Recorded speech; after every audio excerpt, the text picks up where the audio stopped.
नमस्कार, मैं रचना शर्मा चढ़ती कला टाइम टीवी देख रहे सभी दर्शकों का स्वागत करती हूं। आप देख रहे हैं हरियाणा के विशेष समाचार।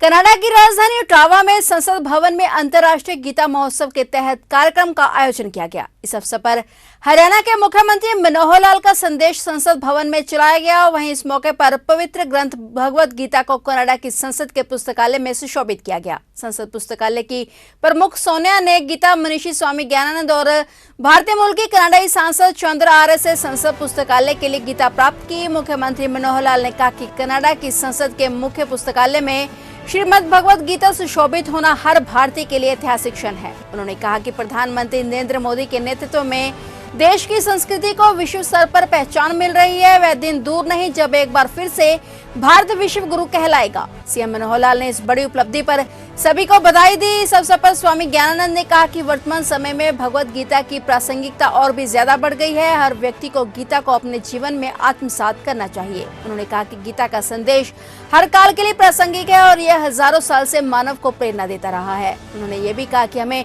गीता का संदेश दुनिया के हर कोने कोने तक पहुंचाना है। इस उद्देश्य से यह कार्यक्रम आयोजित किए जा रहे हैं।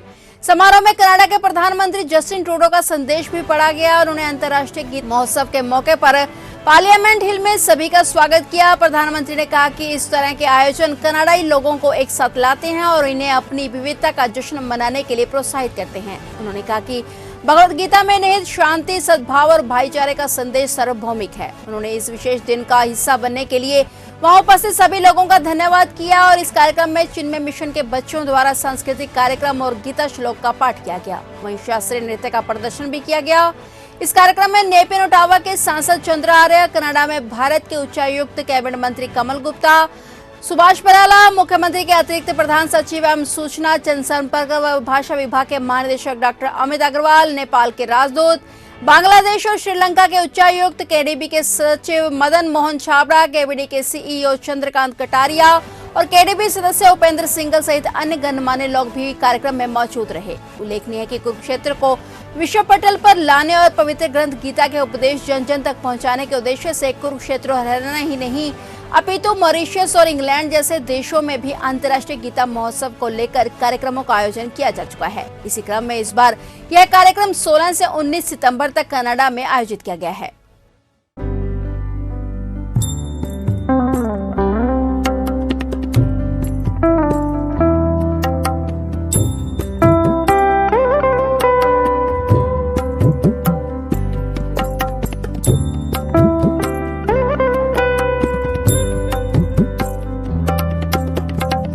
Let's see the video from the CM of Haryana, please. Can we have it?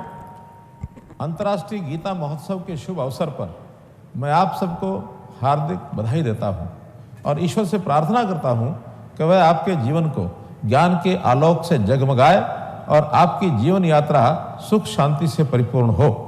मैं आपको इस बात के लिए भी बधाई देता हूं कि भगवान श्री कृष्ण द्वारा दिए गए गीता के पावन संदेश की गूंज आज कनाडा में सुनाई दे रही है। मित्रों, भारत की संस्कृति में प्राचीन काल से ही वसुधैव कुटुंबकम का भाव प्रधान रहा है। हमने सदैव वैश्विक शांति और सौहार्द के अंकुर को पल्लवित पोषित किया है।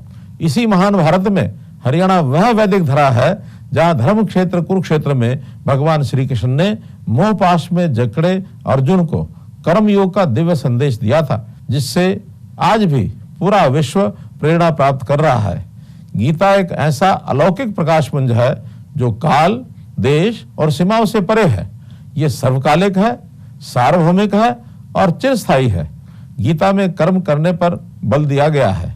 निष्काम कर्म एक ऐसा दर्शन है जो कि हर प्राणी, प्रत्येक समाज और राष्ट्र की उन्नति का आधार है। गीता की शिक्षा मानव मात्र को एक सीधी और सरल जीवन शैली का रास्ता दिखाती है।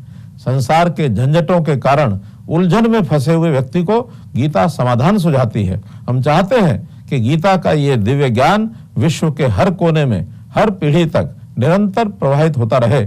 इसी उद्देश्य से हमने गीता महोत्सव को अंतर्राष्ट्रीय स्तर पर मनाना शुरू किया।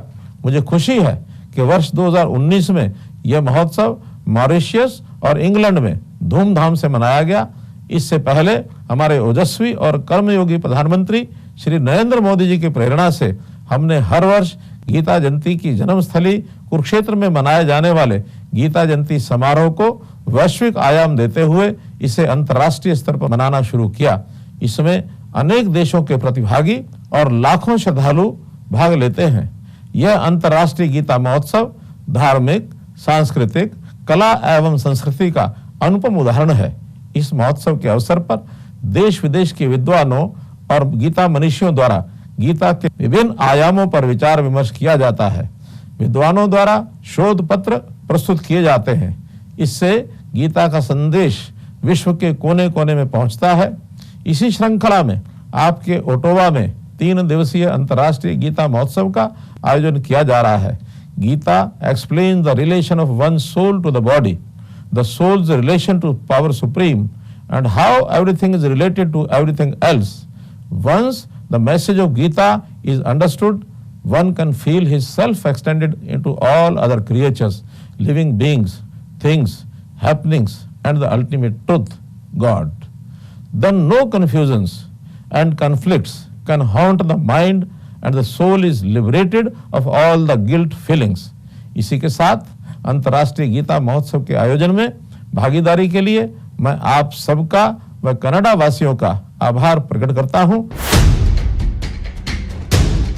मुख्यमंत्री मनोहर लाल UIDAI द्वारा आयोजित कार्यशाला में पहुंचे। इस दौरान तकनीक के साथ जुड़कर आधार का उपयोग बढ़ाने पर चर्चा की गई। सरकार का लक्ष्य आधार कार्ड के उपयोग को सरल बनाना है। वहीं इस कार्यशाला में केंद्र एवं हरियाणा सरकार के कई अधिकारी शामिल होने पहुंचे। इस दौरान आधार कार्यशाला में मुख्यमंत्री मनोहर लाल का संबोधन हुआ और CM मनोहर लाल ने कहा कि पूरे विश्व के लिए यह आश्चर्य और शोध का विषय है।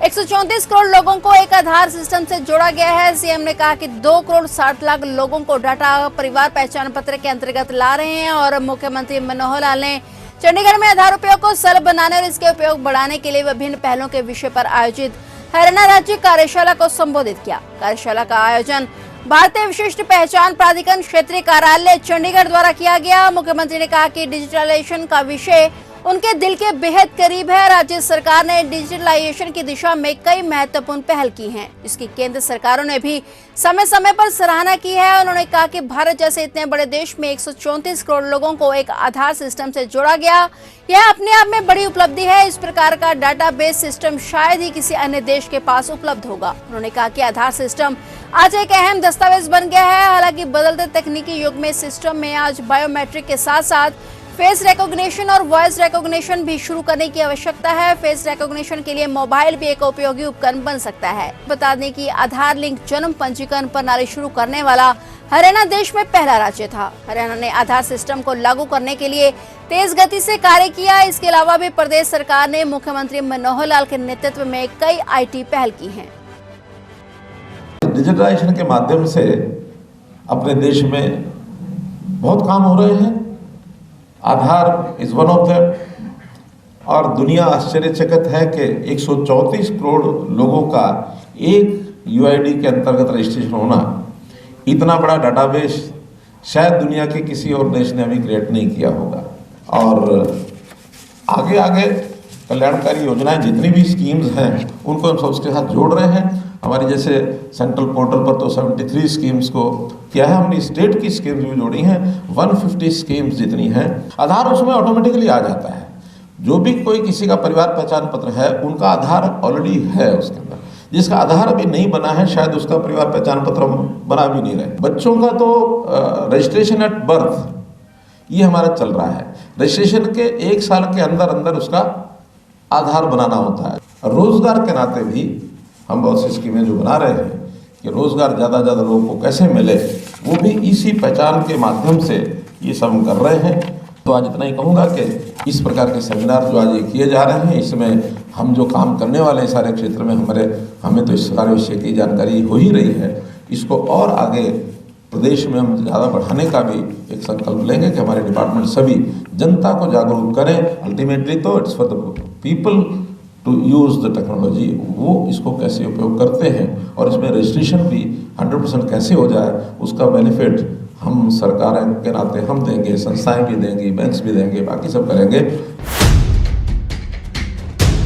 फिलहाल हरियाणा के विशेष समाचारों में इतना ही, और नए समाचारों के साथ फिर से हाजिर होंगे। तब तक के लिए देखते रहिए चढ़ती कला टाइम टीवी।